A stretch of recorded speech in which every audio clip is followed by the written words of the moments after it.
Hi everybody, welcome back to Love What You Eat. On today's episode, we're making Italian cheese balls, otherwise known as Sfere di Parmigiano. and we'll show you just how simple it is to make coming up next on Love What You Eat.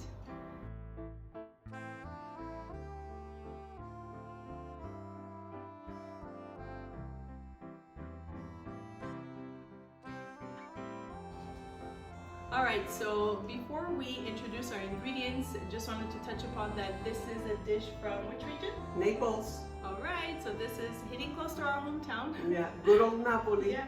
So for the ingredients, they're very, very simple. Traditionally, usually done with egg whites and Parmesan cheese. And it's very important to use Parmigiano Reggiano.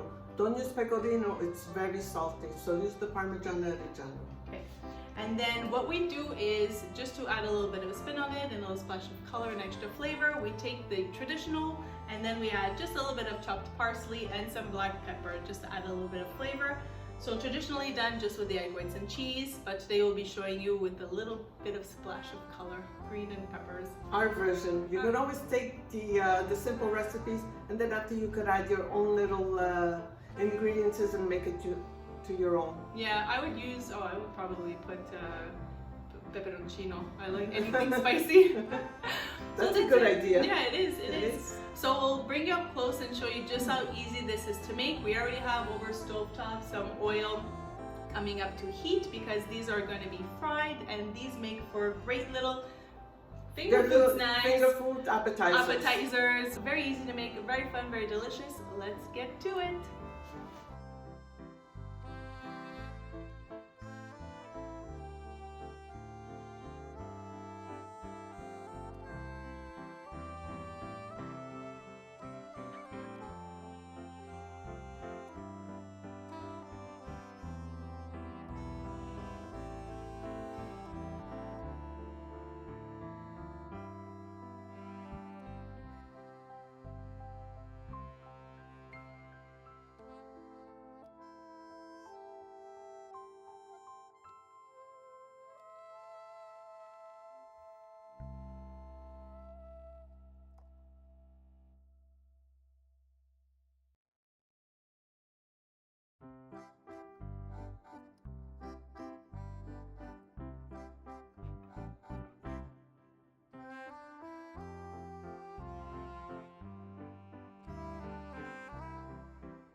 So as you saw, very simple to make. It looks like the consistency of mashed potatoes, basically. Yeah, what it that's looks true. like. And my mom just wants to mention for the consistency. Your hands have to be clean. You see that they're Obviously. Obviously. Sorry. No, I wash my hands before rolling. But you don't have to feel a stickiness. If they're too sticky, that means you have to add in a bit more grated cheese, exactly, inside. Yeah. Some people also, after pass this and roll this in breadcrumbs, right? Yes, they do. For extra crunchiness, you could roll them also in breadcrumbs. But for today's version, we're just going to keep it as close to the traditional version as possible. Yeah, but we added black pepper, black pepper and parsley. And parsley. That's we why I made said it as into our own. close to as possible. Very simple to make, so as mentioned, once rolled out, they don't have to chill or anything. They can go straight to frying, or do they have to chill? I put them straight to frying, but there's some that they put them in the refrigerator for about half an hour, but I go straight into frying. They're small enough and they're not very wet. As mentioned, if they are more on the wet side, add more cheese. So of hold, they hold, and straight into frying, they fry very fast. And it takes about 5 minutes for them. Yeah, all golden brown. And very tasty. And they're so cool because you're going to see that when we're frying, they almost like roll over by themselves. It's really cool to see. They're sunbathed. All right.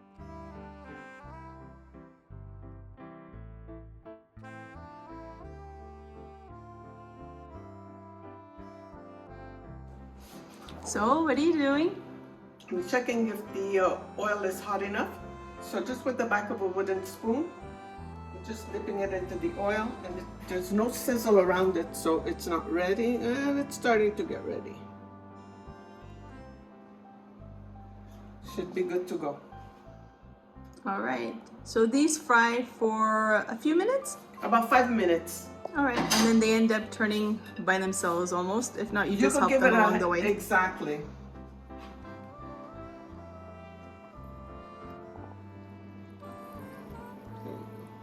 And it's important that the oil has to be hot.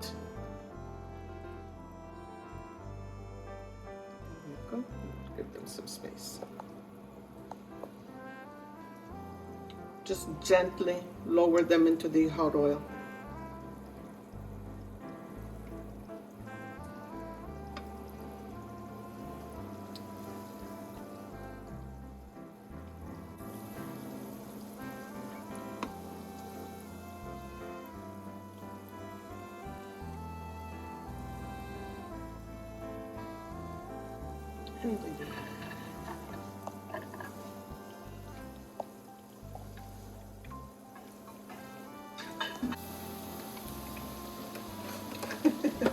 So cool.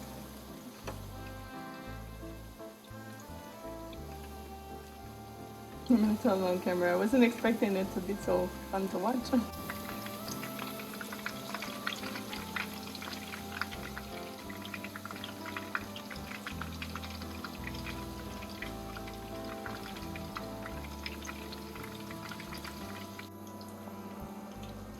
So they're not done, right? Even though they're golden brown? Yeah, they look completely golden brown. Go for another minute or so till they look crunchy also at the exterior.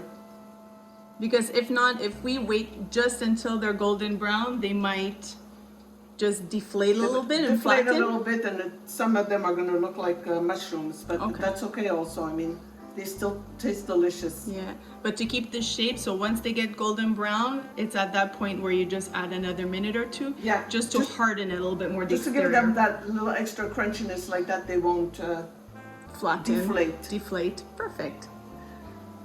So we're going for another minute, and then that should harden the exterior enough.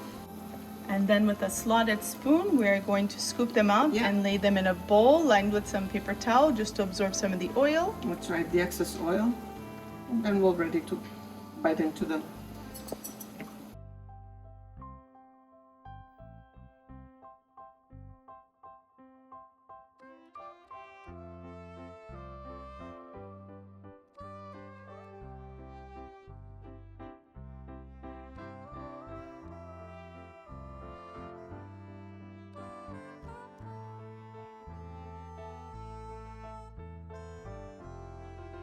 So here they are, very, very simple to make.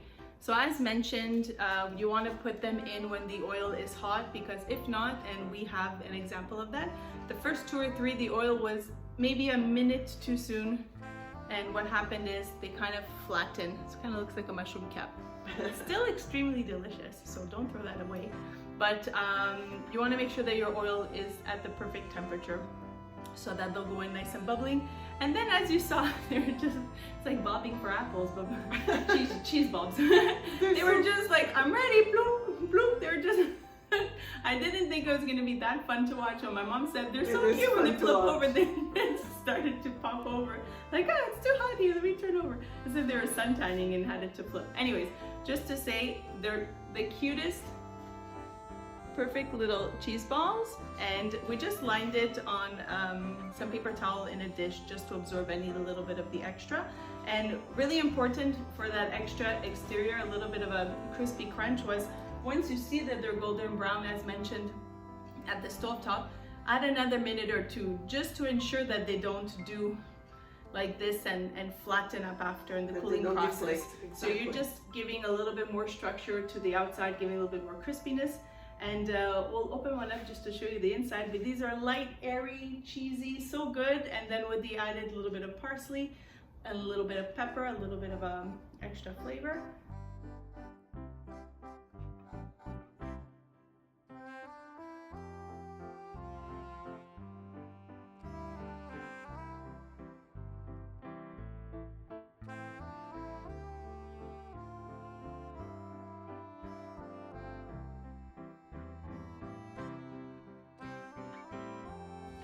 So you can have fun and serve them in little like olive dishes, little small trays.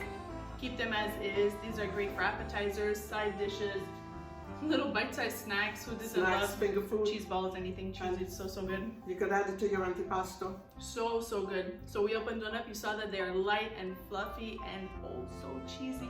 And it's not a hard crunch, so this will not break your teeth. It is a light, how can I say? I like crispiness. It's a light crispiness, exactly. Yeah, crispy is the perfect word because it's not crunchy, it's light crispiness. Had you have rolled them in breadcrumbs, it will be a little bit more bite crunchy, but this is the perfect type of texture I find. The outside of almost like a pizza dough. Like that part that gets a little bit more oily and you have that perfect type of crusty bite. Especially so the good. corner ones. Oh my god, so good. Honestly, give this a try. This is the easiest thing to make. So delicious. I would dip this even in marinara sauce. Oh yeah. So good. I don't know why we don't make this more often. Delicious. Italian cheese balls. What's the name of it again? Sfere di Parmigiano. Sorry, I don't know where you were going. Is that? I don't know myself where I'm going sometimes. Give it a try. We hope you do. Very, very simple. Ingredients, directions, yes, will be found in the video description, but Measurements. You saw what we put, it's barely anything, so you should be able to give this one a try. Tune in weekly for fresh content, and until next time, continue to love what you eat. Ciao for now. Ciao. Buon appetito. Buon appetito. Delizioso. Okay, taking my pictures. See you later. That's a wrap.